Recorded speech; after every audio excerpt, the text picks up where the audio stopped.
aula de livro na primeira parte, tá? Eu tenho uma aula aí de reparo de DNA que tem no Stryer, tem no Leninger, e eu vou contar umas curiosidades, porque a minha iniciação científica foi num laboratório de reparo de DNA, né? Meu doutorado também foi, só que eu já trabalhava com estrutura de cromatina, mas eu também irradiava células com luz ultravioleta, tratava elas com raio-x também. Então, tem umas historinhas, mas basicamente não é muito aula de técnica, é aula de livro mesmo. E eu vou tentar começar hoje uma historinha sobre câncer e tal, que a galera não dá isso na graduação, mas eu vou dar para vocês, porque eu tinha um curso de bacharelado sobre isso, então eu vou comentar com vocês, tá bom? Beleza. Vocês estão vendo aí uma tela cor-de-rosa? Como é que tá aí? Tá cor-de-rosa para vocês aí? Nem sei se isso é rosa, pink ou A rosa aqui. tá rosa. Muito bem. Bom, nós vamos falar de lesão de DNA primeiro e depois como é que repara ela, tá? Então, é o seguinte, quando a gente estuda DNA polimerase, a gente fala que a cada 10 milhões de bases, a polimerase erra uma vez, tá? A procariótica, né? Aí, o geneticista, ele não fala que em 10 milhões ela erra uma vez, tá? 10 milhões porque 10 vezes 10 a sexta, que é 1 milhão, né? É 10 a 7, né? Beleza. A galera, se você colocar o 10 a 7 no denominador, você também pode expressar isso como 10 a menos 7, né? Matemáticazinha básica. Então, a galera fala que a taxa de mutação espontânea da DNA polimerase é 10 a menos 7. É o jeito do geneticista falar um erro em 10 milhões, né? Mas na Escherichia coli, a gente observa uma taxa de mutação na faixa de 10 a menos 10, né? É 1000 vezes menor. E qual que é a explicação? A explicação é que a Escherichia coli consegue consertar os erros da DNA polimerase, tá? Então, existe esse fenômeno de que os organismos conseguem consertar a informação do DNA, né? Então, essa redução é devida ao monitoramento da replicação pelo sistema de reparo, que a gente vai estudar. Mas antes de estudar reparo, eu vou falar de lesão, tá? Então, uma lesão muito importante que você não consegue evitar é a mitocôndria, quando ela reduz o oxigênio à água. A gente que estuda bioquímica, né, presta atenção que só o ser vivo consegue fazer uma redução. Redução é quando você joga elétrons numa substância, né? Só o ser vivo consegue fazer uma redução quadrieletrônica num passo só, tá? Você pode chamar todos os deuses da química, eles não vão te explicar como que o oxigênio pode receber 4 elétrons para virar água. Vocês devem ter estudado na bioquímica, isso acontece dentro de uma molécula chamada citocromo, onde tem grupo M, tem um cobre, um ferro, ele está coordenado ali no meio. Então, esse citocromo, ele só deixa o oxigênio sair quando ele virou água, né? Beleza, então é o que acontece, uma redução quadrieletrônica. Acontece que essa perfeição da natureza que a biologia faz e a química não, em 5% das vezes erra, tá? O oxigênio não vira água. E o que ele vira, então? Um intermediário ali do meio, né? Esses intermediários, eles são conhecidos como espécies ativas de oxigênio. Na verdade, quando você vê a sigla, tá? Preparar vocês para a vida, você vai ver a sigla ROS, né? Reactive Oxygen Species, né? Species é com S, então ROS. Nunca você vai ver EAO, mas são as famosas espécies ativas de oxigênio, né? Isso é um termo que você fala, espécie ativa de oxigênio. E as espécies ativas de oxigênio importantes seriam o superóxido e o peróxido de hidrogênio. E aqui vai um pedido encarecido para vocês não falarem água oxigenada. Água oxigenada é uma água que você põe uma mangueira e borbulha oxigênio nela, tá? H2O2 é peróxido de hidrogênio, não é água oxigenada. Eu fiz bioquímica, diferentemente daqui, que fica a bioquímica, fica no ICB, a bioquímica na USP fica na química, tá? E eu era bem xingado se eu falasse água oxigenada, tá? Os nossos professores aqui até falam, vocês não vão falar para eles, ei, professor, está errado. Não, deixa, fica na sua, cara. Não cancela o professor porque ele falou água oxigenada, tá? Mas é peróxido de hidrogênio, por favor. Então, o peróxido de hidrogênio é o H2O2, ele não faz nada para a célula, só que perto do DNA, perto da cromatina, existe ferro na valência 2, ferro 2, né? Ele oxidado é ferro 3, mas ali no ser vivo você consegue ver ele como ferro 2. E essa reação é uma reação famosa na química, chamada reação de Fenton. Não tem aí o nome, né? Reação de Fenton, onde o peróxido de hidrogênio encontra o ferro 2 e ele cria o radical hidroxila. Cara, quando eu dou aula no quadro, eu coloco um OH menos e explico que aquele menos não é um tracinho, são duas bolinhas, né? Assim, aquele menos do OH menos é duas bolinhas, tira uma, deixa uma bolinha só ali, tá? Esse é o radical hidroxila HO e apenas um eletrinho ali. O eletrinho é muito louco, tinha um grande professor da farmácia que dava aula na biologia também, chinês, e o Liu, e ele explicava que ele é gilete, ele corta pelos dois lados, né? O radical hidroxila, o radical, né? Ele tanto pode oxidar como reduzir. Então ele é muito reativo. Inclusive, ele não anda muito, né? Se ele for gerado perto do DNA, ele pimba, quebra o DNA, mas ele não viaja na célula para lesar a membrana. Então, é isso aí. Estou contando para vocês que o peróxido de hidrogênio que nós produzimos enquanto respiramos, né? Porque o oxigênio da respiração vai virar água para fazer rodar a cadeia de transporte de elétrons da mitocôndria, que eu não vou recordar aqui, mas no ensino remoto tem um filme lá, tá? Aliás, são filmes muito engraçados de metabolismo, porque eu dou essas aulas para a galera da computação. Então tem umas historinhas lindas, vale a pena vocês verem. Então, lá no final daquela página que está fora do ar hoje, ensino remoto, tem as recordações de bioquímica, se um dia vocês quiserem dar risada, porque tem umas histórias muito loucas.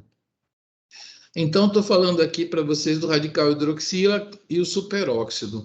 Eu tinha um amigo que falava assim, o mal do superóxido é que ele se transmuta para peróxido de hidrogênio, né? Então, a galera lá do meu laboratório era muito aficionada no peróxido de hidrogênio porque ele gerava radical hidroxila perto do DNA. E isso é muito grave, né? Isso ataca o DNA. Mas o superóxido ele faz lesões também na membrana. Ele atua nos metabolismos de lipídios ali, ele faz uma bagunça na célula também. Não é muito bom também, não. Mas o grave mesmo é que ele se transforma em peróxido de hidrogênio, o peróxido de hidrogênio encontra o ferro e quebra o DNA. Então, isso aí leva a uma lesão em DNA que a gente costuma chamar de quebra em fita simples, tá? Esse nome single strand break, uma quebra em fita simples, é porque o DNA tem duas cadeias. Esse radical ele é tão reativo, tão específico, que ele reage ali com uma desoxirribose, por exemplo, quebra aquele anel, e ele, se você tivesse uma escada, né, é como se ele quebrasse só um pau ali da escada, não a outra parte da escada, né? É uma quebra de fita simples. Pode causar quebra de fita dupla? Cara, você precisa ser muito azarado, porque ele vai quebrar uma desoxirribose numa posição do DNA e a outra imediatamente oposta, né? Então, assim, estatisticamente não ocorre. Seria muito difícil ele gerar uma quebra dupla, mas ele teoricamente pode, mas é muito raro. Então, ele quebra fita simples, e isso causa problemas para o DNA, na hora de replicar, a DNA polimerase está chegando, numa das fitas ela passa em diante, na outra ela encontra uma extremidade ali, né, a tábua da beirada, e aí ela para ali, cria uma dupla quebra, né, porque aí sim a fita filha e a fita parental, e dupla quebra é muito ruim, porque ela costuma colar em outras, né, aí junta um cromossomo no outro, forma umas porcarias. Chega de falar de peróxido de hidrogênio, né? Peróxido de hidrogênio, um exemplo, só os meninos aí, alguém sabe o que vem a ser Blondor? Temos meninos na plateia? Alguém me conta o que é Blondor? Eu nem sei se ainda se fala com esse nome. É um pó descolorante. Descolorante, banho de lua, né? Para deixar os pelinhos loirinhos. Muito bem. Isso aí é feito de, na verdade, geração de peróxido de hidrogênio para deixar os pelinhos amarelos. Então, assim, você está exposto ao peróxido de hidrogênio. Mas também você está exposto a mesmo tipo de lesão quando você toma uma irradiação de raio-x. O raio-x, ele ioniza a sua água, né, interna, quando você toma o raio-x, e ele também gera peróxido de hidrogênio, que também vai gerar o radical hidroxila. Então, raio-x, raio gama e peróxido de hidrogênio, mesma coisa, tá? Intracelularmente, molecularmente, é um peróxido de hidrogênio gerado ali que vai encontrar o ferro e vai quebrar o DNA, tá bom?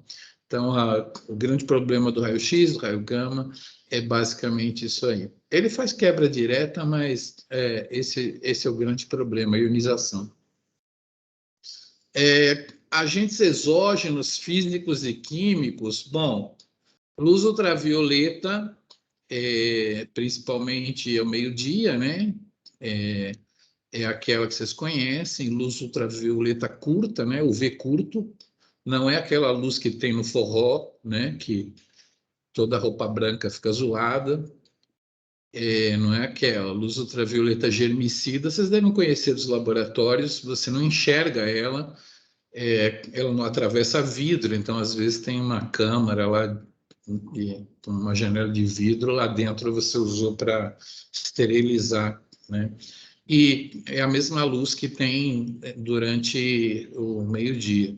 Aí você fala assim, mas então, se eu não tomar esse sol, eu vou ficar moreno? Tem uma moça que descobriu que não adianta, você só vai ficar queimado de sol, só vai ficar bronzeado se você tiver lesão no DNA. Então, a grande arte é você ter pouca lesão, entendeu? Por isso que a gente coloca filtro solar, para lesar mais devagar o DNA, para dar tempo, né, de reparar, né? Eu vou comentar isso depois. Então, o grande truque é você dar tempo para reparar, mas não tem como você ficar bronzeado sem lesar seu DNA, tá? É só lesar com calma, devagarinho. Não vai botar a picanha direto na brasa lá que estraga, entendeu? É devagarinho. Tem mais agentes físicos e químicos, um abacate, um espinafre, por exemplo, que você faz um soufflé dele, e espera muito tempo, ele cria umas nitrosaminas. Ah, carne de hambúrguer. Sabe hambúrguer na chapa? Não que você come nas lanchonetes de fast food, mas que você faz, né? Você vai lá, bota o hambúrguer na chapa e sabe quando o hambúrguer fica pretinho de queimado, assim, na superfície? Nitrosamina. Isso aí é bom para dar câncer também. Para dar câncer, não vou dizer dar câncer, para quebrar o DNA, para lesar o DNA, tá? Bom, falamos de lesões no DNA. Vocês estão vendo aí que respirar já lesa o seu DNA, então não tem para onde escapar.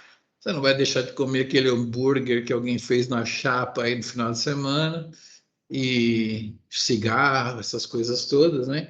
Então a gente está exposto a lesões no nosso DNA. E a gente tem duas coisas que são muito importantes. A primeira é a aula de hoje, sistema de reparo.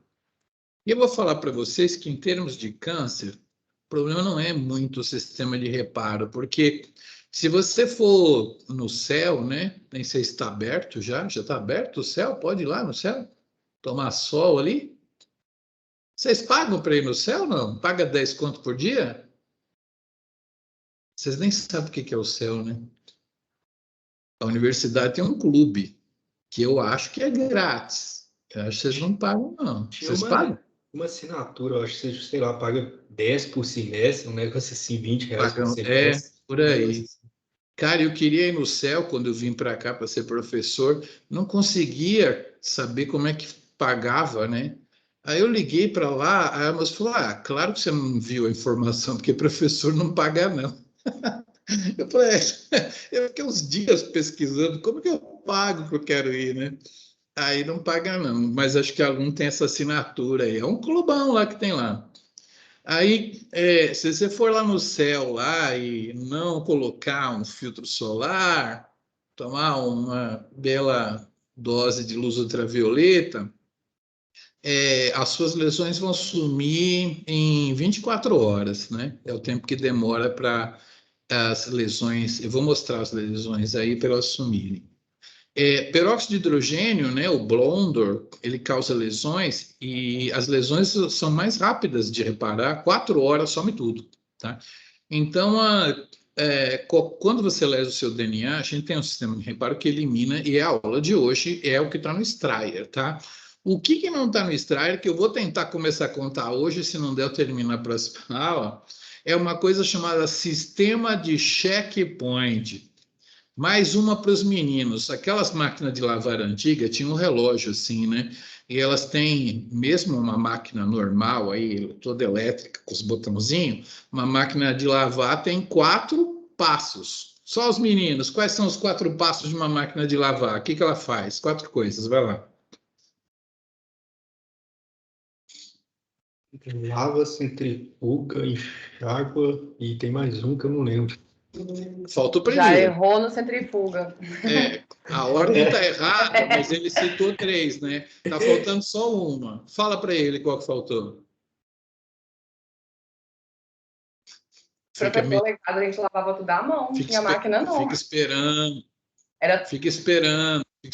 primeiro era o molho, depois o enxágue, depois a gente torcia na mão. Ah, tá. Esse é o famoso tanquinho, né? Aquelas que tem o relógio antigas, faz o molho, aí ela lava, né? Primeiro ela bate, né? Ou lava. Aí ela enxágua para tirar o sabão, tá certo? E aí a centrifuga. Eu tinha uma máquina que ela teve um problema de checkpoint. Você pode reparar que a máquina de lavar ela nunca começa a centrifugar se tiver água lá dentro ainda, né? Porque ela joga água para enxaguar 3 vezes, né? E ela nunca começa a centrifugar. E a minha começava, cara. Eu não sei se eu tinha uma máquina de lavar ou uma banheira de hidromassagem aqui na área. Ela começava a centrifugar sem a água toda sair de dentro, né? Ela tinha um erro de checkpoint. Checkpoint é o seguinte: a fase anterior, que seria um enxágue, tem que acabar, né? A água toda tem que sair para liberar a centrifugação, tá? As máquinas de lavação assim, né? Só faz um passo. Tem várias máquinas que são assim. Eu lembrei dessa máquina porque traumatizou aqui. Então, isso é um sistema de checkpoint. Você tem que terminar uma coisa para começar outra. Você não pode, né, ficar com um defeito numa fase e continuar outra. Então, o que acontece com o mecanismo de checkpoint presta atenção, ele não repara a lesão. Falei que demora 24 horas para reparar a luz ultravioleta, né? Você toma lá no sol, 4 horas para reparar a lesão do Blondor, mas o mecanismo de checkpoint não tem nada a ver com reparar a lesão, mas ele faz uma coisa muito importante.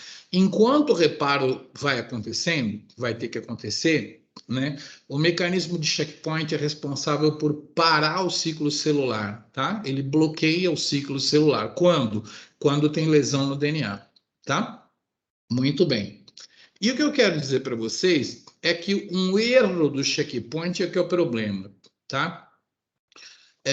Você pode ter o reparo normal, mas se você tiver um erro de checkpoint e for tomar sol, o que vai acontecer? É a principal causa do câncer, porque Se você se meter a progredir os ciclos de divisão celular na presença dessas lesões durante essas 24 horas, depois de tomar muito sol, ou depois de até 4 horas que você passou o blonder ali, se você sentiu que o DNA foi lesado e você não bloquear a multiplicação das células ali, você pode causar o que a gente chama de instabilidade cromossômica, que é quando você faz essas replicações do DNA ou mitose na presença de lesões. Tá? Então, os principais pontos que você tem que evitar são 2. A replicação do DNA. Como que você vai replicar o DNA? Passar uma polimerase ali replicando as 2 fitas, sendo que uma delas está quebrada, entendeu? Sendo que uma delas tem lesões, né? É você querer confusão, entendeu? O seu genoma acaba ficando instável, né? Gerando rearranjos cromossômicos, e é isso que vai causar câncer, tá? A desregulação produzida pela instabilidade cromossômica. Instabilidade cromossômica é o nome técnico para os rearranjos que acontecem por você ter querido replicar seu DNA na presença de lesões. A outra coisa que você não deve querer fazer é fazer mitose, né? Separar os cromossomos direitinho, sendo que eles têm quebras ou lesões, entendeu? Então, essas 2 fases do ciclo celular, a fase S, que é a fase de duplicação do DNA, existe um período que a célula duplica o seu DNA, ou a mitose, são muito críticas. Você não pode fazer essas coisas enquanto tem lesão. Então, eu vou contar para vocês um mecanismo que não está no Straia, um mecanismo que bloqueia o ciclo celular quando tem essas lesões, tá? Quando as lesões acabam, né? Quando o reparo acaba, você pode progredir, tá? Então, os matemáticos calculavam antigamente que você precisaria de 4 mutações cruciais para conseguir gerar um tumor por causa de uma mutação pontual. E demoraria mais do que uma vida para você conseguir ter essas mutações. Então, tem que ter um outro jeito. E o jeito é rearranjos cromossômicos. Você pode ver que todo tumor, se você fizer um cariótipo, vai dar cromossomo tudo estrupiado lá, tudo misturado. E isso faz com que um gene, né, de controle de divisão celular, por exemplo, caia próximo numa célula sanguínea, um linfócito, caia próximo de um gene que produz anticorpo, né? Você está lá produzindo anticorpo e aí você tem uma lesão que causa uma bagunça nos cromossomos e um gene de multiplicação celular corta o pedaço ali e ele gruda perto de um gene que produz anticorpos. Esse gene que produz anticorpos, ele é muito ativo, né? Então, ele acaba regulando o gene de divisão celular, entendeu? É bagunça de regulação pelas trocas cromossômicas, tá bom? Isso é importante para câncer, tá? Isso acontece por causa de erros de checkpoint, né? Defeito de checkpoint, que nem a minha máquina de lavar. E aí você se atreve a multiplicar, a dividir o DNA, né? Replicar o DNA ou fazer mitose na presença das lesões, tá? Então, apresentei para vocês o mecanismo de checkpoint. Lembrem-se, ele não é um mecanismo de reparo, é um mecanismo para parar o ciclo celular enquanto o reparo tem que acontecer, e é a coisa mais importante para proteção contra o câncer. Belezinha? Bom, vamos a coisas de livro, né? Tem umas coisas que nem são muito interessantes, mas está no livro, a gente tem que falar, vamos dar uma passeada nas figurinhas do Straia. Beleza. Essa lesão aqui, isso aqui não é uma lesão, não. Mas, olha, se você acha que a vida era fácil para o Watson e Crick, eles pegavam a adenina e falavam, olha, a adenina pode fazer ponte de hidrogênio com a timina, mas eles não sabiam quais que eram os tautômeros mais estáveis, né? Tautômero é um isômero posicional, então esse H aqui, ele é daqui, né? NH2 aqui, então aí formaria um pareamento com a timina, né? Vocês são muito novos, né? Vocês nem usam mais Facebook, né? Mas tinha aquele negócio assim, não sou adenina, mas tô ligado em timina. As mina piram as bases nitrogenadas. Esse é Facebook de uns 1000 anos atrás. Então, a adenina, ela pode ter um tautômero, né, que é um isômero, quando esse H vem parar aqui. E aí forma uma ligação bonitinha com a citosina, né? Então, uma adenina pode se meter a louca lá, né? E aí parear com a citosina, né? Faz a louca e pareia com a citosina. Então isso pode acontecer e isso aí causa uma mutação, né? Então você sabia que A pode parear com C, né? Como é que é? Aguinaldo Costa. Muito bem. É um tautômero raro de A que pode parear com C. E isso vai levar a uma mutação, isso aí que vocês devem ter aprendido na genética, que é transição, quando o A com T acaba virando um par G com C, né? Quando uma base grande muda para uma grande, uma pequena para uma pequena, isso a gente chama de transição, né? Beleza.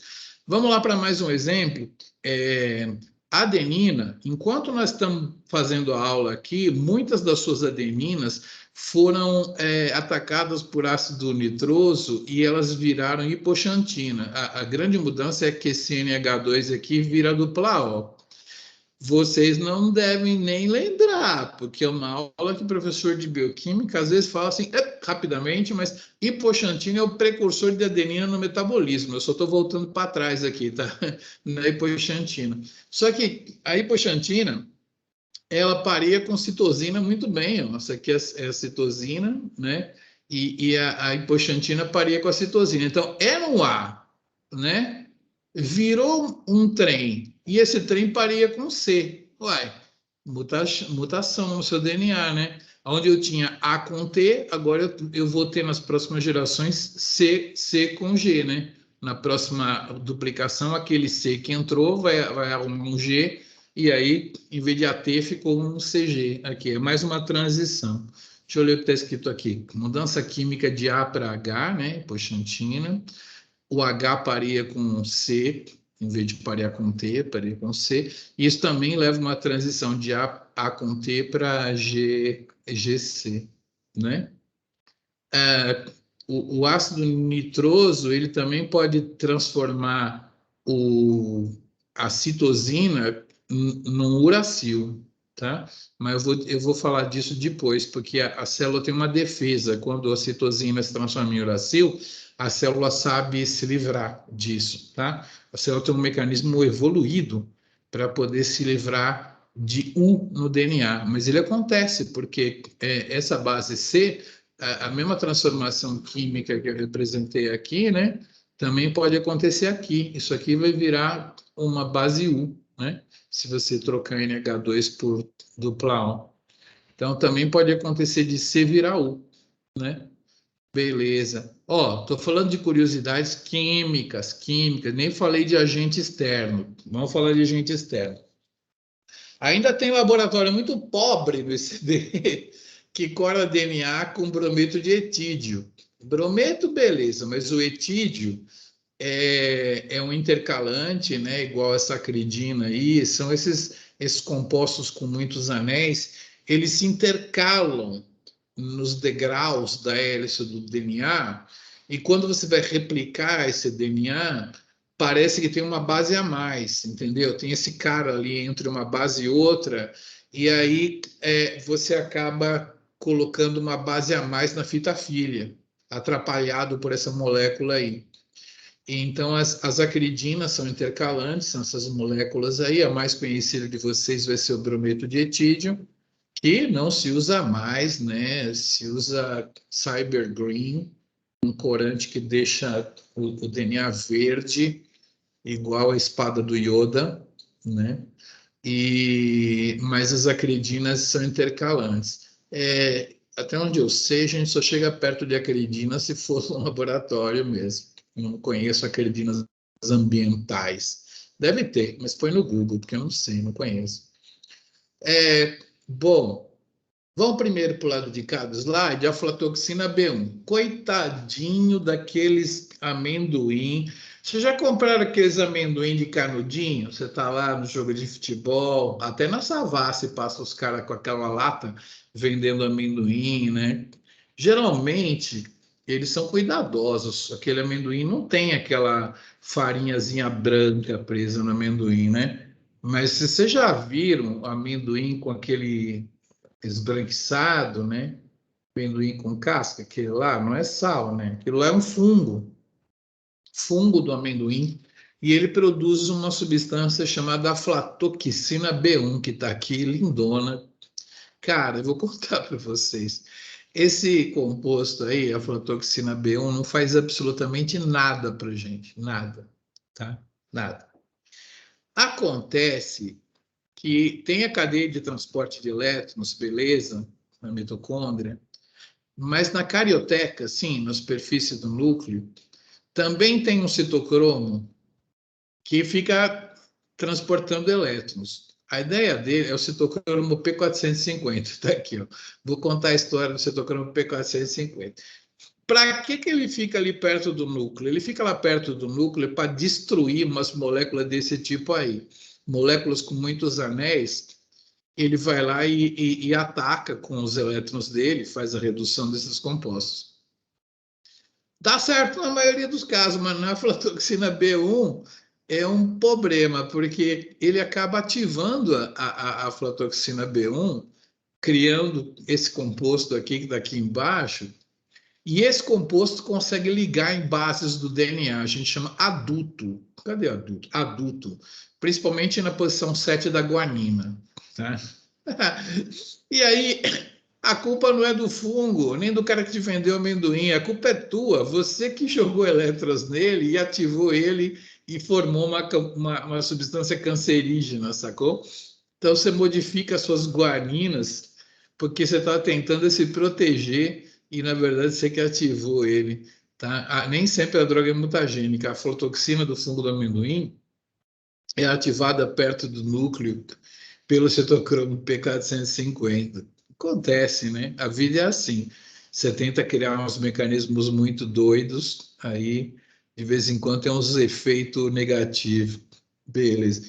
Cheguei no dímero de pirimidina. Bom, vocês estudaram comigo, vocês sabem que a gente pode falar pirimidina, bases pirimídicas ou pirimidinas para C ou T, né? Tem apenas um anel pirimidinas, o símbolo, né, é Y para pirimidinas, e beleza. Eu não vou conseguir falar dímero de timina, mesmo que alguns livros falem que a luz ultravioleta causa o dímero de timina. É verdade que causa o dímero de timina, mas também causa o dímero de timina com citosina, tá? Então, quem trabalha com isso, quem entende disso mesmo, não fala dímero de timina, tá? Fala dímero de pirimidina, porque pode acontecer T com C, tá bom? Então, eu acho que no livro vai estar dímero de timina, tá? Olha lá. Timine dimer, né? Dímero de timina. Aqui é uma timina mesmo. A timina tem um N e um CH3. Essa está virada ao contrário. NCH3, tá? Uma tá para lá, uma tá para cá. Aqui forma um anel de ciclobutano, não precisa lembrar desse nome, mas é um quadrado, né? Induzido pela luz ultravioleta. A luz ultravioleta é absorvida, muda a configuração eletrônica, vai esse cara reagir com esse, tá? Essa distância e essa orientação, você está vendo que esse cara ficou invertido? Não é natural, tá? O certo é essas timinas viradas para o mesmo lado, não uma para lá, outra para cá, e nem esse quadrado aqui. Então, isso aqui é uma lesão. É a lesão produzida por luz ultravioleta. O V curto da praia lá, você tomou sol ao meio-dia, é o dímero de pirimidina. Quer falar dímero de timina? Fala, mas tá, não é chique, tá? É dímero de pirimidina. Então, o dímero de pirimidina é a lesão mais comum do V curto, que é a luz germicida, e é talvez a lesão mais importante de hoje, perto daquela lá do C virando U também, ali, isso aqui é importante, ó. esse C aqui, que vira U, também é importante, mas dímero de pirimidina, beleza. Bom, acho que eu passei pelas lesões, deixa eu ver se tem mais lesão aqui, não tem. Agora tem reparo. Bom, eu tenho que pedir desculpas para vocês? Não foi eu que inventei. Quem inventou o nome para esses dois mecanismos ali, inventou essa sigla também, tá? Olha, eu nem me lembro se o Strayer traduz essa sigla. Tomara que não, né? Porque, meu Deus do céu, o Strayer traduz tudo. Mas essas abreviaturas Behring, né? Elas são famosas em português, mesmo assim, o pessoal do laboratório do Sérgio Pena, né? O NEM, o professor Carlos Renato, que coordena o colegiado de vocês, ele não traduz NER e BER, né? Então, vamos lá. Tem o NER e tem o BER. Primeiro eu vou explicar o que é o BER, o que é o NER. Vou tentar vender essa ideia pelo desenho do Strayer, mas é um desenho ridículo, mas eu vou explicar depois, mais para frente, vocês vão ver direitinho. Então, é o seguinte, você tem uma base, né, que foi mutada, tá? Ela tem uma lesão. A célula consegue reconhecer algumas dessas bases por um mecanismo criado por Deus ou por Darwin, né, evolutivo, aonde tem uma enzima que consegue enxergar essa base modificada como uma coisa estranha e ela pega essa base, coloca no colinho dela, dentro do sítio ativo dela e corta, tá bom? Então, é um mecanismo específico para uma lesão. Ele não vai trabalhar com uma lesão produzida por outra coisa. Ele vai ser específico para essa lesão. Se essa enzima consegue trabalhar com uma base U no DNA, né, ela não vai conseguir tirar um dímero de pirimidina, tá? Aquele adulto lá não vai conseguir. Ela é específica para tirar um U daqui, beleza? Então, esse tipo de reparo se chama base, né? Essa base aqui, excision, né? Você vai retirar, repair. Base excision repair, o BER. Reparo, excisão da base. Fácil de entender. O desenhista fez a questão de cortar um pedacinho, mas na verdade seria só amarelinho aqui. Pelo amor de Deus, desenhista, me ajuda, né? Base Excision Repair, ele arranca a base, tá? E aí repara, beleza, tá? E o que é o NER? Eu podia estar matando, podia estar roubando, ou eu podia ter dado um nome diferente para isso, mas foi o cara que deu aqui o nome. Isso aqui se chama Nucleotide Excision Repair, reparo e excisão de nucleotídeos, tá? No plural.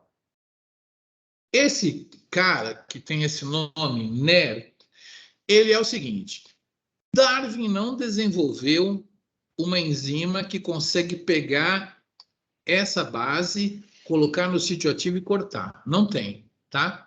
Mas Darwin desenvolveu, né, a evolução desenvolveu um sistema que consegue ver que tem uma distorção na hélice do DNA, ou seja, esse pedaço de DNA está para fora da orientação que deveria, tem uma distorção, e aí ele não sabe arrancar só a base errada, tá? Mas ele sabe arrancar esse pedaço aqui, tá? Ele consegue arrancar não a base, ele consegue arrancar alguns nucleotídeos, entenderam por causa do nome? Alguns nucleotídeos, nucleotídeos excision repair. Eles colocam no singular o nome, né? Nucleotide excision repair. Então ele vai levar o nucleotídeo inteiro embora, mas ele não vai levar só esse nucleotídeo, ele vai levar os do lado também.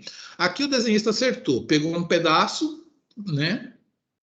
E é o nucleotide excision repair, tá bom? Então, a excisão da lesão, duas formas. Ou você coloca a excisão da base ou dos nucleotídeos da região lesada. Eu coloco um plural aqui porque explica melhor. No livro não tem não, tá? Beleza. Vamos ver o barium, né? Aí vocês vão entender melhor. Acho que esse aqui primeiro é o BER, tá? Ó, Base Excision Repair. Olha como não é um pedaço, é só o amarelinho. Tá. Quem gosta de DNA já viu aqui uma cadeia azul, uma cadeia rosa, né? Tem uma base azul que foi levada para dentro da enzima. Essa aqui é a ALK-A, é uma glicosilase, né? Uma glicosidase, na verdade, glicosidase com D aqui, eu errei. Glicosidase, ela corta a ligação glicosídica entre a base e a desoxirribose, tá? Ela arranca a base fora. Então, essa enzima aqui, ela captura a base no seu sítio ativo e ela quebra, né, essa ligação, criando um sítio AP. Eu não posso pular isso, porque quem trabalha com bioquímica de reparo, biologia molecular de reparo, sabe o que é um sítio AP, né? Esse sítio AP é um sítio apurínico apirimidínico. Eu detesto esse nome. A galera de uns tempos para cá começou a chamar de sítio abásico, que seria um DNA onde um lugar falta uma base, né? Sítio abásico, tá? E essas glicosidases, elas tiram a base e formam esse sítio abásico, e aí você pode usar uma enzima genérica que reconhece o sítio abásico, e ela é chamada de AP endonuclease, porque ela pega aquele sítio AP e corta, tá? Então, é os dois jeitos. Eu acho que aqui está bem representado, num caso que, enquanto a gente conversava, a gente estava acontecendo isso. A citosina no seu DNA, ela pode ser desaminada e virar uracil, tá? Eu mostrei lá a fórmula, né? A citosina tem um grupo amino aqui que desaminado, formando dupla O, vira uracil. E aqui está o uracil já aqui, pareado com G, né? Em vez de Gal Costa, tem a Gal Uriela, né? Então, isso aqui é errado e a gente tem uma enzima especial que consegue reconhecer o U, pega no colinho, corta, gerando o sítio abásico, né? Também é chamado de sítio AP. E aí a pendonuclease, ela corta. Isso aqui, gente, a gente não tem nem tempo de ensinar para vocês. É uma representação de DNA onde o 3' OH fica aqui, o 2' fica aqui e o 5' fica aqui, né? O 5' ligado no 3'. É uma representação de pauzinho, onde aqui fica o 2', o 3' fica aqui e o 5' fica aqui. O nucleotídeo seria assim, tá? Então, é engraçado a gente dar aula disso, para nós é tão normal, e a gente esquece que tem que explicar para o aluno, né? Então, aqui está um jeito que o pessoal arrumou para representar mais rapidamente, né? E isso aqui seria uma desoxirribose ligada na outra, né? Um fosfato, né? Aqui teria um fosfatinho ligado aqui e tal. Então, o que acontece é que entre esse fosfato e esse 3'OH, a pendonuclease quebra, né? E agora, eu trabalhei com isso, eu vou ter que xingar o desenhista.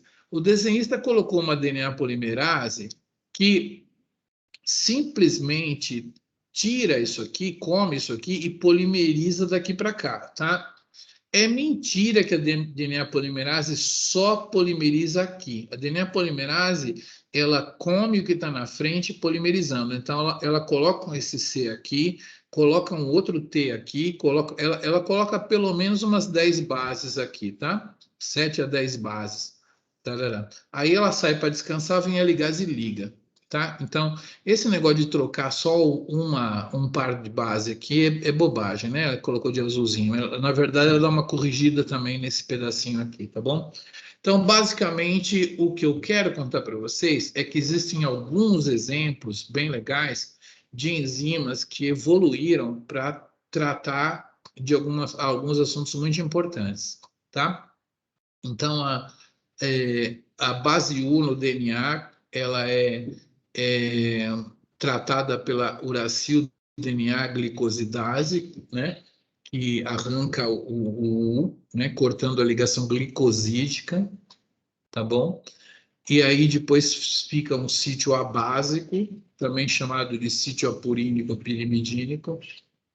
Aí vem a pendonuclease, já uma enzima genérica, cliva aqui e a DNA polimerase 1 repara aqui, tá bom? Esse foi o BER. Entenderam por que é Basic Circuit Repair? Professor, Fala. Uma dúvida que eu fiquei, eu não entendi muito bem se esse B, ele acontece só para uracila ou se vai ter uma enzima específica para cada base.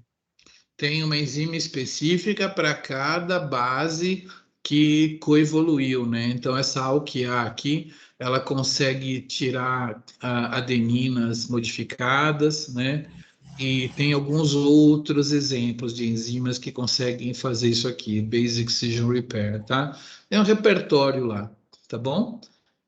Mas Entendi. a mais importante é a uracil DNA glicosidase, que nos livra dos U's que a gente tem no DNA, tá? Porque C vira U espontaneamente e tem que tirar, tá? Então, a uracil DNA glicosidase é a mais importante, mas essa ALK-A, ela retira adeninas alquiladas, né? E tem outras mais também. Mas o reparo que cuida das distorções, ele é mais genérico. Se chegar um visitante interespacial de Marte e lesar o nosso DNA, a gente já vai ter defesa contra ele pelo NER, tá bom? Nós não vamos ter que sofrer uma evolução, seleção natural e desenvolver uma enzima que nos repare do agente mutagênico que o invasor espacial trouxe, entendeu? O NER, ele pegou a distorção, ele lida, entendeu? Então, se aparecer uma substância que nunca existiu, criada em laboratório pelos chineses, entendeu? Que ataque o nosso DNA, o NER vai dar conta de reparar, entendeu? Essa é a beleza aí do... Às vezes o professor não para fazer essa distinção, mas é isso aí que interessa, BER e NER, entendeu? Senão resta decorar o que é BER e o que é NER. O NER, ele é mais amplo e ele trabalha com distorções. O dímero de pirimidina é representado por, se tem esses pauzinhos assim, tem desenhista que faz esse pentágono aqui, né? No laboratório que eu trabalhei, a gente fazia um triângulo logo assim, papá, né? Representando que as duas timinas estavam grudadas uma na outra, né?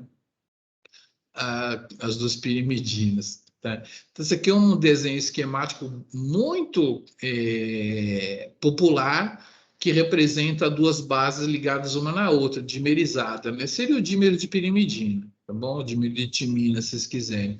E aí, isso causa distorção na hélice do DNA, que é reconhecida, a gente tem enzimas que reconhecem distorções, e aí, na bactéria, existe um complexo chamado UVR-ABC, porque tem esses componentes, o A, o B e o C, que cortam esse pedaço e aí depois a DNA polimerase preenche, entendeu? Né?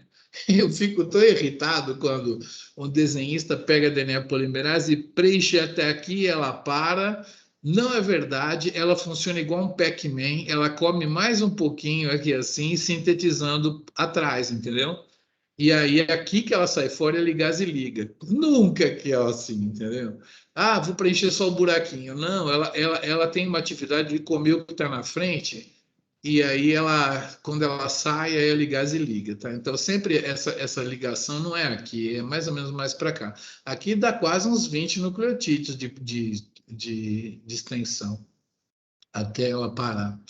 Então, isso aqui é o Nucleotide Excision Repair, mas o importante não é o mecanismo, não é o nome. O importante é que esse mecanismo é genérico, entendeu? Não tem que a história da evolução gerar uma sofisticada enzima que põe o negócio no sítio ativo, entendeu? Não, cara, isso aqui é genérico. Veio uma droga do espaço, os chineses inventaram um negócio que lesou o nosso DNA, né? Esse mecanismo reconhece e tira, entendeu? Ele é genérico, porque ele é baseado na distorção e não na química do que lesou o nosso DNA. Então, esse cara aqui é o mais útil, entendeu? Porque ele vai eliminar um monte de coisa. Bom, e aqui, senhoras e senhores, tem o composto bacteriano, mas o eucariótico não é as mesmas proteínas, né? Mas são proteínas muito parecidinhas. tá? Mas não são as mesmas, é uma evolução separada, mas que também faz isso aí. Esse é o reparo de mismatch. Reparo de mismatch é o mau acasalamento, né? Você está replicando o DNA e você fez bobagem, tá bom? A sua DNA polimerase tem uma taxa de 10 a menos 7 de fazer bobagem. Então, ela botou um T na frente de um G, tá? E aí, chega o sistema de mismatch repair, beleza? Multi-S, multi-L, multi-H. A multi-H vai cortar, a multi-S vai reconhecer. Agora, me conta uma coisa.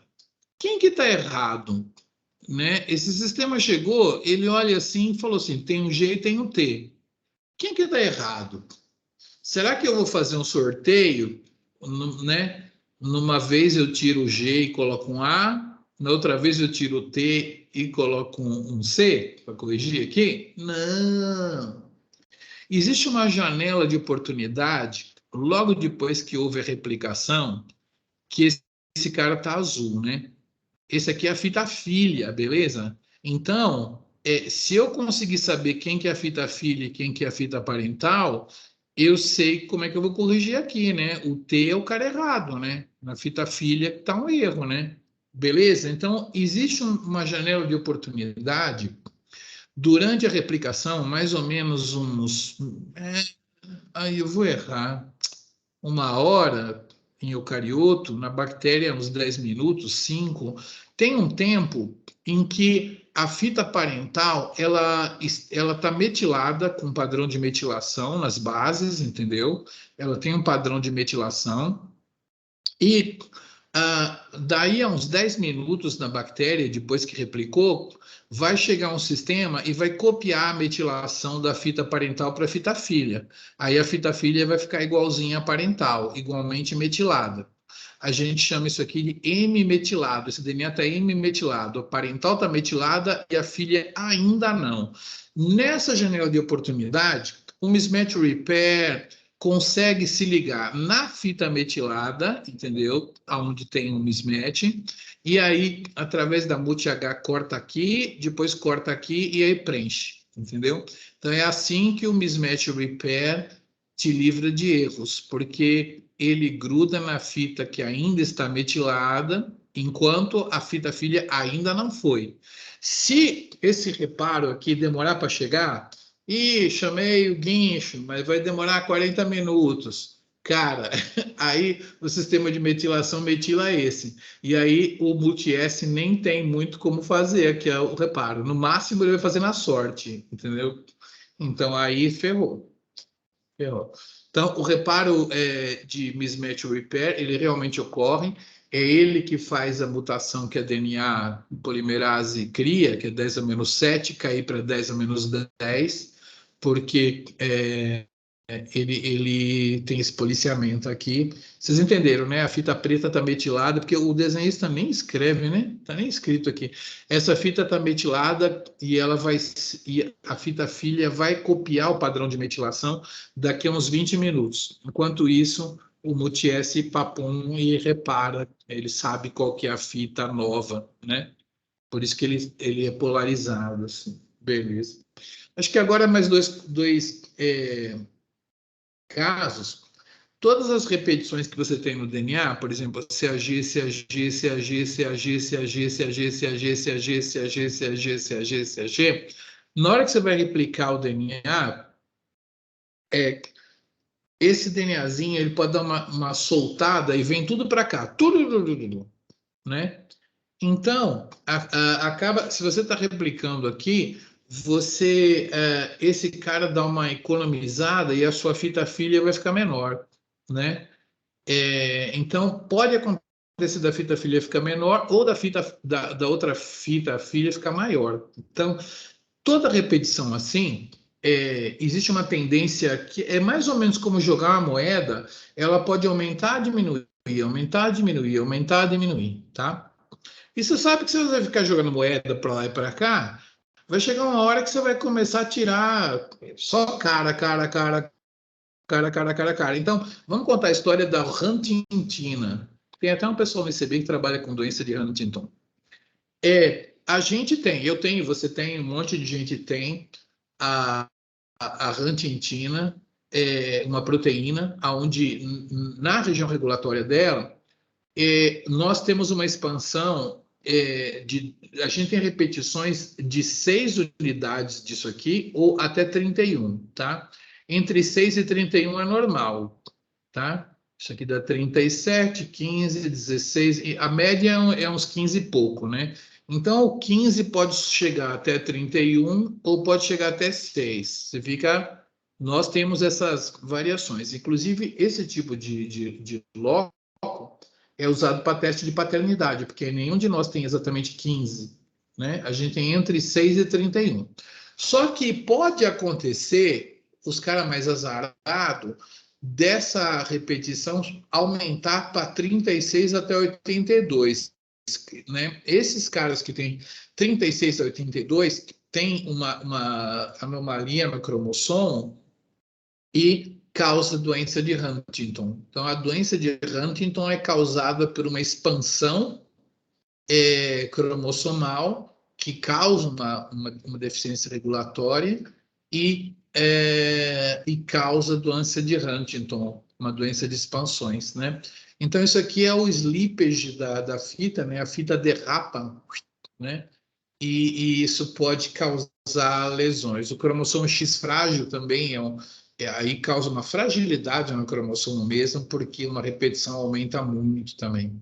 Então, tem esses casos. E para terminar a nossa parte de reparo, eu podia estar matando, podia estar roubando, podia falar de vários testes mutagênicos aqui, mas eu tenho que falar pelo menos do teste mais clássico, que talvez vocês vão ouvir falar na micro, que é o teste de Ames, tá? Teste de Ames. O Ames, ele pegou uma salmonela que era mutante, coitadinha. Ela tinha uma troca de uma base ali e ela não conseguia fabricar histidina. Presta atenção. A salmonela do Ames não conseguia fabricar histidina porque tinha uma base ali defeituosa, né? Uma base errada no lugar. Beleza. Aí ele pega 10 bilhões de salmonela RIS menos e coloca no meio sem histidina, né? Elas vão crescer? Não, tá? Não vão. A não ser que uma mutação espontânea, né, trocasse aquela base errada pela certa de novo, tá?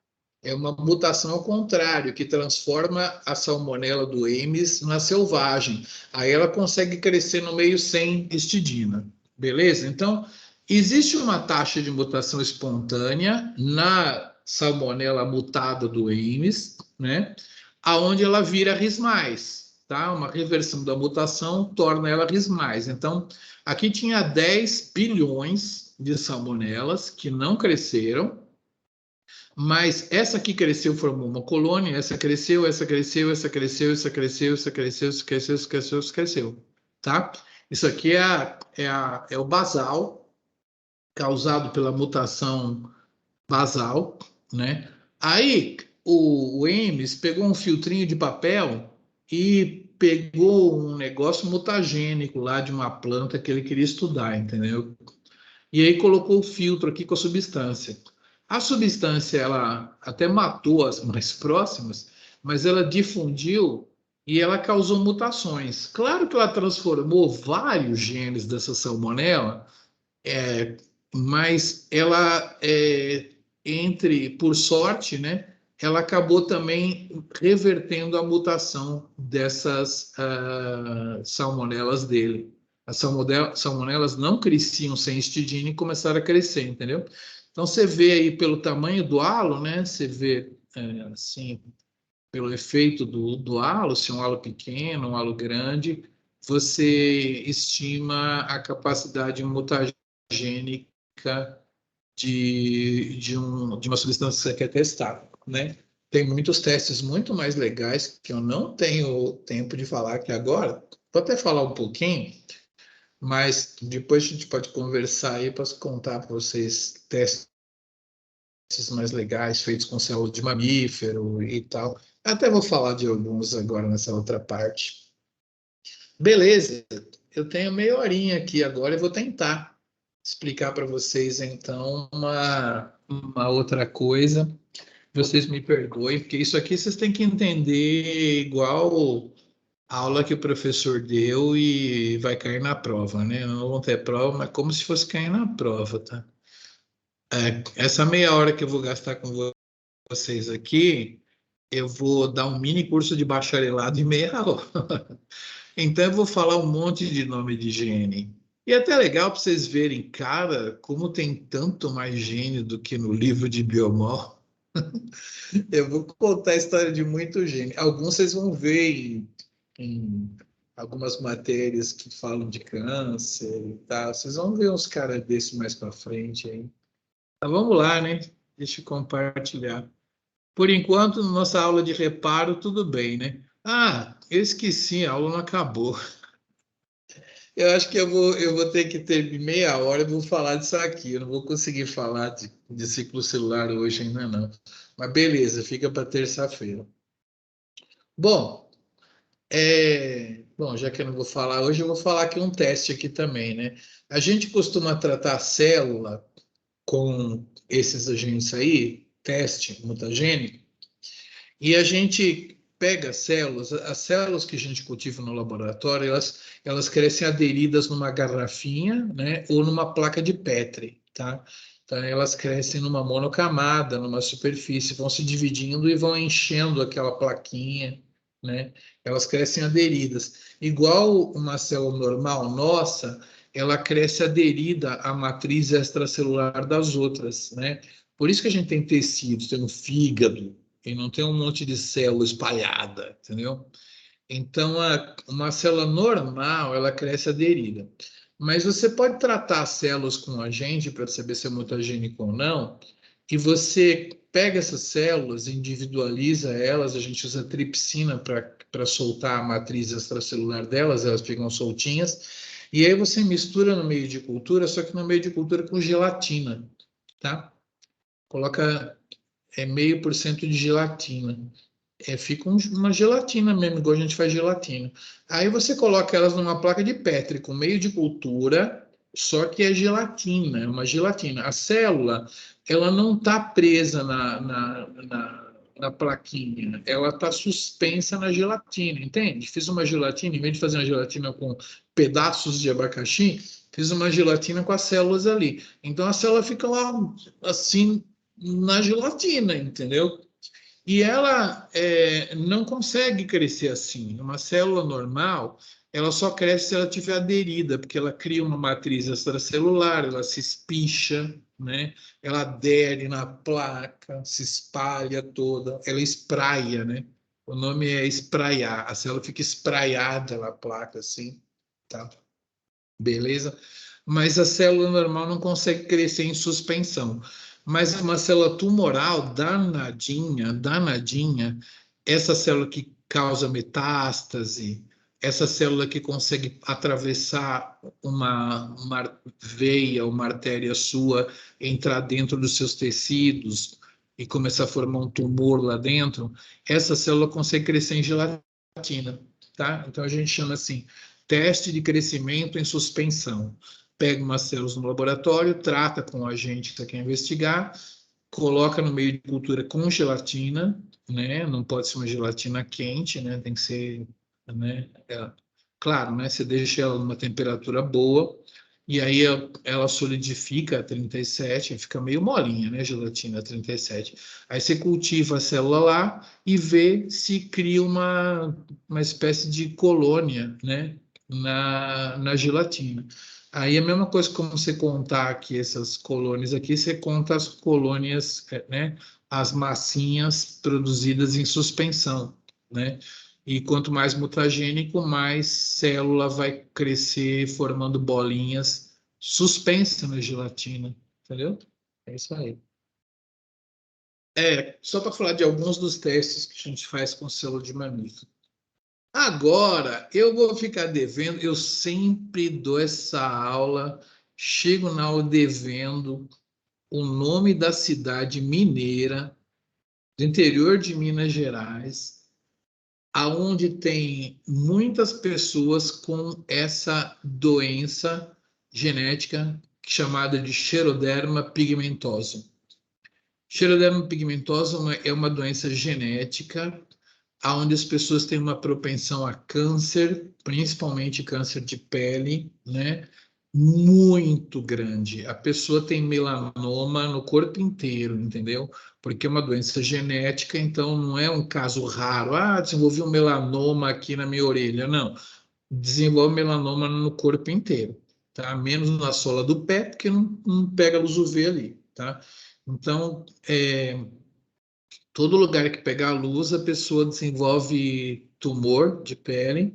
Essas pessoas aí têm uma doença genética e ela é muito comum nessa cidadezinha do interior, que eu vou tentar achar o nome aqui, que o meu colega Carlos Menck, que inclusive é coordenador da CAPES hoje em dia, o Carlos Menck, Carlos Frederico Martins Menck, se vocês puserem no Google aí, Carlos Menck, M-E-N-C-K, Xeroderma pigmentosa, talvez vocês achem aí para mim o nome da cidade mineira. Tem muito exemplo de Xeroderma pigmentosa, então ele sequenciou o genoma dessas pessoas, estudou. Então, Xeroderma pigmentosa tem vários grupos de complementação. A gente que é mais velho sabe que os professores de genética vão desistindo de ensinar umas coisas, né? Grupo de complementação é quando você tem uma mutação numa pessoa e uma outra mutação na outra pessoa, tá? Se você pegar a célula de um paciente que tem esses tumores e irradiar com luz ultravioleta no laboratório, as células vão morrer pra caramba, porque elas são sensíveis à luz ultravioleta, está escrito ali. Pegar uma célula de outra pessoa também vai acontecer a mesma coisa. Mas se você, por acaso, fusionar essas duas células, a gente tem um agente no laboratório que consegue fusionar as células, né? E aí os dois núcleos ficam no mesmo citoplasma, né? Aí você taca a luz ultravioleta e as células nem tinham para você. Aquele sincício, né? Aquela célula com dois núcleos, uma de cada, ela olha assim e fala assim, beleza, quer mandar mais UV aí? Acabou, Fernanda? Como é que é? Esqueci o nome da menina. Então, por que acontece? Porque um paciente tinha uma mutação numa proteína, o outro tinha uma mutação na outra proteína, entendeu? Então, assim, o início da caracterização genética é o grupo de complementação. Depois, com o tempo, esses grupos foram estudados, os genes foram sequenciados e se viu que são vários genes, né, que dão esse fenótipo do Xeroderma pigmentosa. Todos eles envolvidos na incisão junto a dímeros de pirimidina. Aquele corte que o nucleotide excision repair tem que fazer, né, as pessoas com Xeroderma pigmentosa não conseguem fazer, tá? Vou pular os outros detalhes lá, mas é isso, reparo excisão de dímeros de pirimidina. A incisão que você tem que fazer para poder excisar aqueles nucleotídeos, você não sabe fazer, e tem XPA, XPB, XPC, XPD, e tem o XPV. O XPV é engraçado, ele consegue fazer o reparo, mas ele não consegue fazer a replicação translesão. Todo mundo que tem esses dímeros de pirimidina, chega uma hora que a polimerase chega lá e ela passa por cima dele. Cria uma mutação na fita filha, mas não fica parada, tá? Então, acabou se concluindo que é melhor replicar e causar uma mutação do que ficar parado na frente de um dímero de pirimidina, tá? E quem não consegue fazer isso é o XP variante, XPV, XP variante, chamado assim porque ele consegue fazer reparo, mas ele não consegue passar por cima de um dímero de pirimidina. Tá? Olha, contei tudo de Xeroderma pigmentosa, inclusive a cidade que eu não consegui lembrar o nome. Muito bem. Quem faz iniciação científica aí que vai participar da semana do conhecimento? Já foi a semana do conhecimento? Alguém aí vai apresentar alguma coisa na semana do conhecimento? Cri, cri, cri. Ninguém? Eu não vou. Você não vai ou você vai? Não vou. Eu tô sem tempo, mas gostaria. Conhece alguém que vai? Da turma? Da turma, não. Eu não sou dessa turma e eu não sei. Da minha turma, eu conheço. Beleza. Quando tem gente na sala que vai apresentar, eu peço para apresentar aqui também. É legal, né? Para a gente conhecer. Se tiver alguém, vocês me contem aí e a gente apresenta aqui, né? Beleza. Muito bem. Então, eu estava onde? No meu slide. Cadê meu slide aqui? Nesse. Quando eu fiz iniciação científica, meu orientador pediu para eu descobrir o defeito da ataxia telangiectasia. Na próxima aula eu vou contar o defeito. Demorou uns 10 anos de literatura pesquisando para se descobrir o defeito, mas ele que era o meu projeto, descobrir esse defeito. Eu fiz uns experimentos legais na minha iniciação científica. A ataxia telangiectasia é uma doença genética. Ela tem sensibilidade a raio-x, né? Que eu já expliquei que são quebras diretas no DNA. No laboratório, a gente usava peróxido de hidrogênio nessas células para poder simular. Eu não precisava ir numa máquina de raio-x, só pôr o peróxido de hidrogênio ali, já simulava. E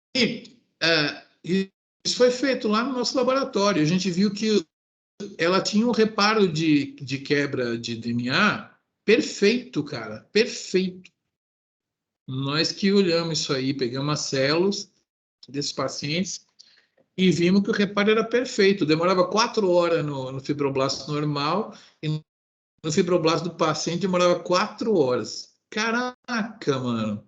Aí a gente mesmo já começou a perceber que ela tinha defeito no bloqueio do ciclo celular. Então, como eu fiz propaganda do checkpoint, presta atenção. O defeito dessas pessoas que têm muito câncer por causa de sensibilidade a raio-x, tá? É não parar o ciclo celular enquanto o reparo está acontecendo. Então, é um mecanismo de checkpoint, tá? O reparo é normal, mas ela se mete a besta e aí tem câncer, tá? Então, a replicação de um DNA lesado causa instabilidade genômica, mudanças no cariótipo, movimentações de cromossomo. Isso desregula essa célula vai virando tumoral.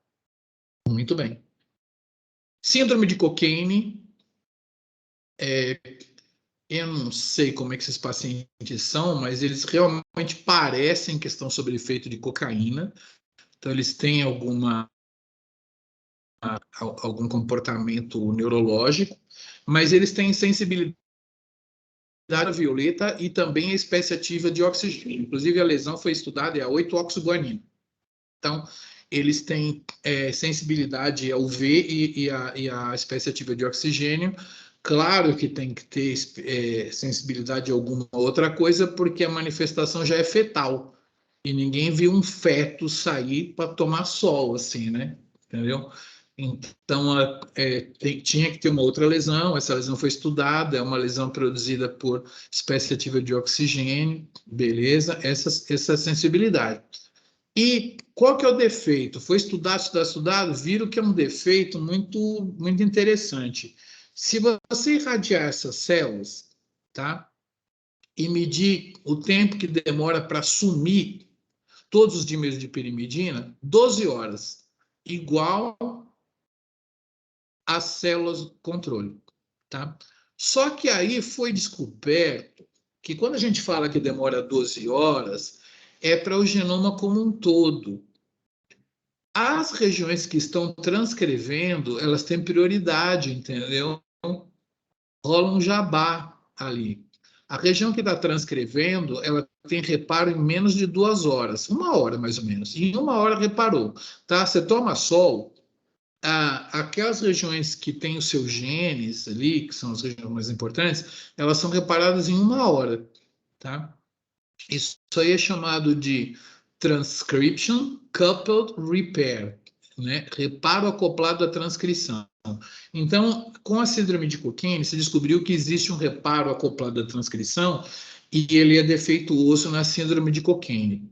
E qual que é a explicação molecular? A RNA polimerase 2, que vai transcrever os genes, quando ela tem uma lesão, ela ela entala naquela lesão, stall, né? É a mesma palavra usada para o avião que perde a sustentação e cai, stall. Ele parou no ar, entendeu? A RNA polimerase para na lesão. E aí ela recruta alguns fatores, né? Chamados duas proteínas, CSPA e CSPB. Essas proteínas, elas recuam a RNA polimerase. Peraí, RNA polimerase, você entalou aqui, volta. E aí ela chama o complexo de reparo que manda reparar ali, entendeu? É tipo assim, tem seguro, né? RNA polimerase, né? O seu DNA tem seguro nas regiões que estão sendo transcritas, né? RNA polimerase entala, as proteínas chamadas CSP e CSPB trazem ela para trás e chamam o sistema de reparo. E esse sistema está defeituoso na Cockayne, né? Então, os pobres coitados da Cockayne têm a permanência dessas lesões e tem tumores e tal. E a síndrome de Lynch, né? É um defeito no mismatch repair e acaba acumulando mais lesões, né? Mutações, e isso dá uma propensão a câncer coloretal não poliposo, né? E aí eu vou consolidar isso aqui contando a história de um tumor que eu vou contar na próxima aula para vocês, que é o retinoblastoma, né? Retinoblastoma é um tumor na retina que nos países mais desenvolvidos é tirado logo. No Brasil, você tem casos de pessoas com um tumor aqui que pega a face inteira, né, saindo do olho.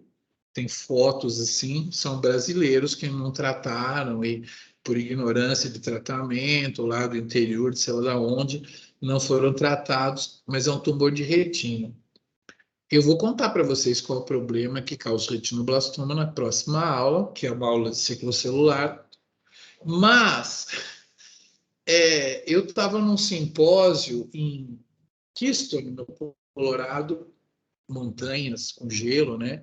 Estação de esqui, tinha o congresso de manhã, começo da almoço, aí era livre depois do almoço para a gente esquiar, né?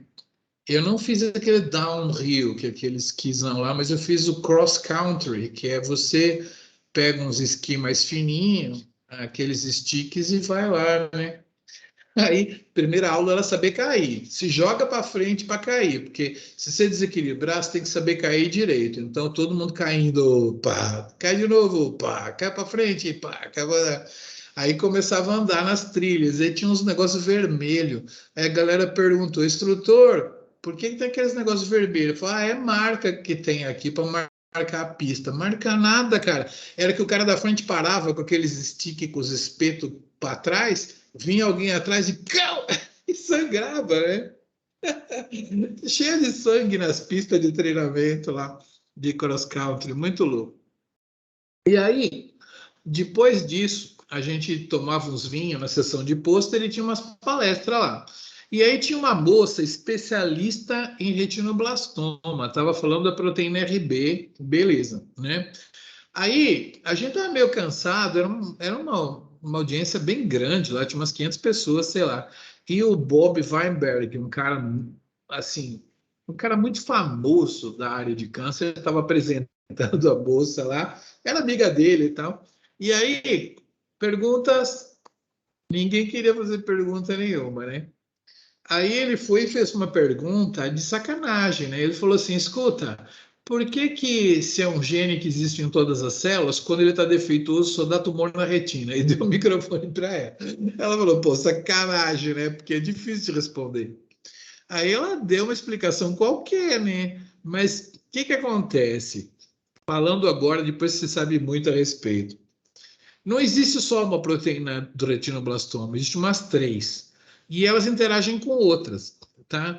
Então, cada célula é uma coisa. E, por acaso, a desregulação que ocorre Na retina, desenvolve mais, com mais chance, o tumor.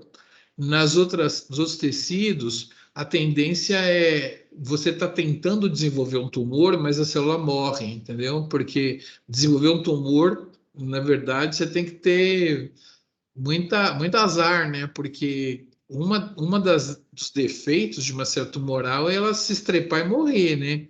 Então acontece essas coisas, mas ela não sabia explicar, né? Ela tentou, deu uma enrolada, mas claro, a gente percebeu que ele estava querendo botar ela numa saia justa, né? Porque era difícil explicar. Por que só na retina, né? É uma pergunta que todo mundo faria, mas não fez, e ele fez. Então é isso daí. Então é isso para explicar por que, que a propensão a câncer é no reto, né? No cólon e no reto e não no olho, né? São coisas que é difícil de explicar mesmo, tá? A gente enrola lá, às vezes é o sistema, a propensão, mas a gente não sabe direito ainda. Eu não sei até se no caso da síndrome de Lynch, se a galera já tem uma explicação, mas acho que só falando com especialista para saber como que seria isso aí mesmo, tá? Bom, na próxima aula eu vou falar de uns projetos que tentavam estudar o câncer e eu vou falar de 3 épocas, vamos dizer assim, são décadas, né? 3 décadas diferentes. Eu vou contar para vocês dos fãs de Pink Floyd, sendo na época do Pink Floyd, Take It Away, essa galera que viveu nessa época, né? Seria os meus orientadores, né? Os meus orientadores, por exemplo, viveram nessa época aí. Eles acreditavam que a chave para entender o câncer era entender por que, quando a gente cultiva uma célula no laboratório, a gente precisa colocar soro fetal para ela se dividir.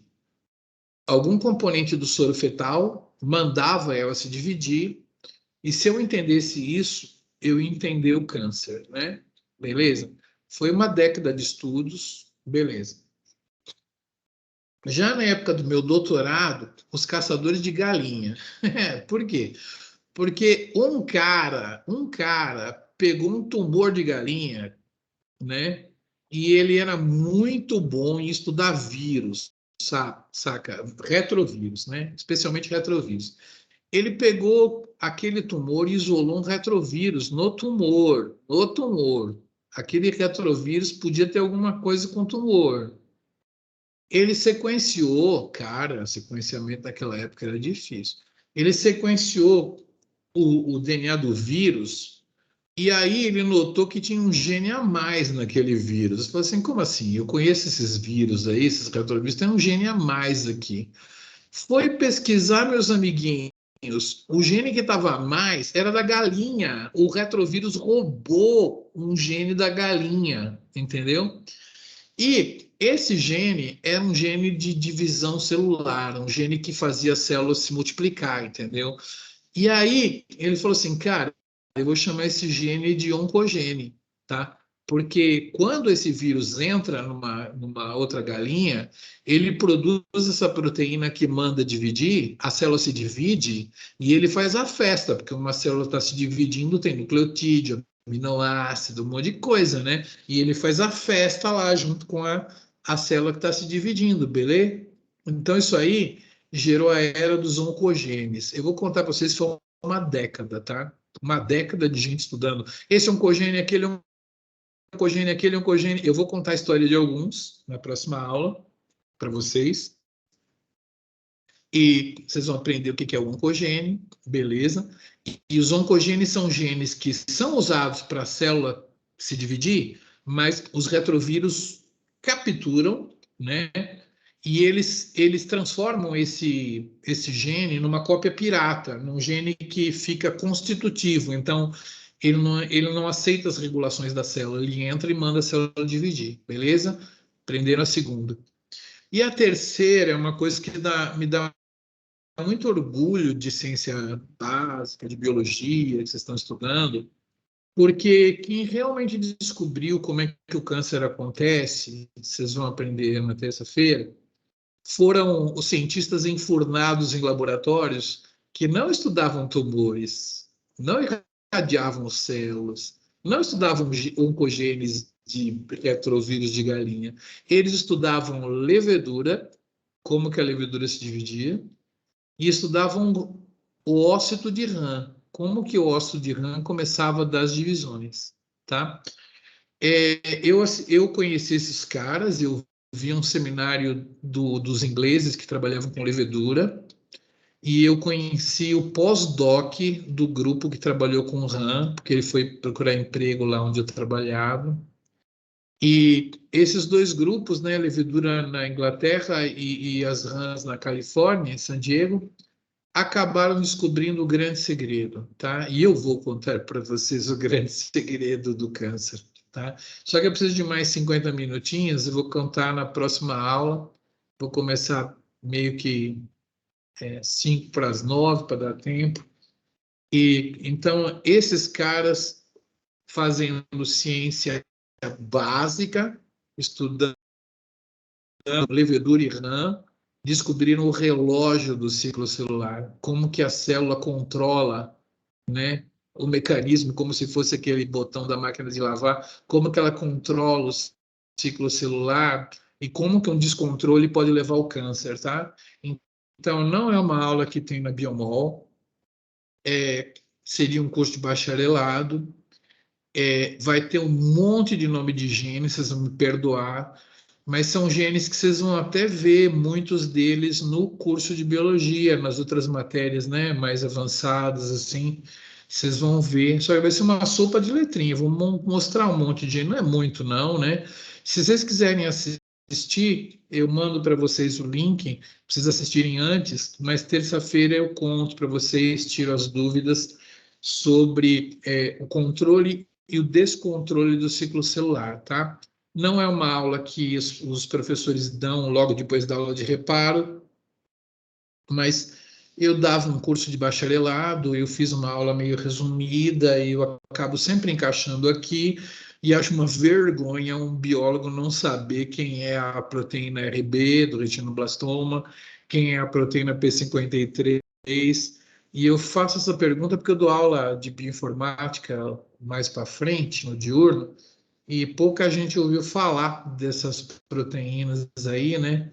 E acho que não tem uma matéria onde a galera fala isso. Vou até falar colegiado, falar assim, ô, Carlos Renato, pega essa aula aqui que eu dou, assiste ela aí e me pergunta para si mesmo aonde que tem que ter essa matéria, né?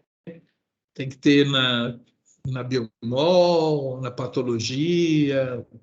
Acho que na patologia alguém vai falar, né? Mas como eu não conheço alunos que têm essas matérias mais para frente, eu não sei. Então, qualquer coisa vocês me contem se vocês assistirem alguma coisa sobre isso. Eu vou mandar o link dessa aula, tá no ensino remoto, mas a internet da UFMG tá dependente da energia na reitoria. Parece que um no-break lá caiu e o nosso computador está ligado, né, lá no meu laboratório, mas você não consegue entrar nele. Mas na verdade, a aula está no YouTube, né? Então eu consigo mandar o link para vocês assistirem, tá? Eu vou mandar para vocês aí, beleza? Vou terminar às 20h36, porque parece que vocês têm aula agora, depois, né? Tem que tomar um cafezinho. Então vou parando minha gravação por aqui. Deixa eu ver se eu gravei essa aula, senão ela já tem gravado. Parando a gravação.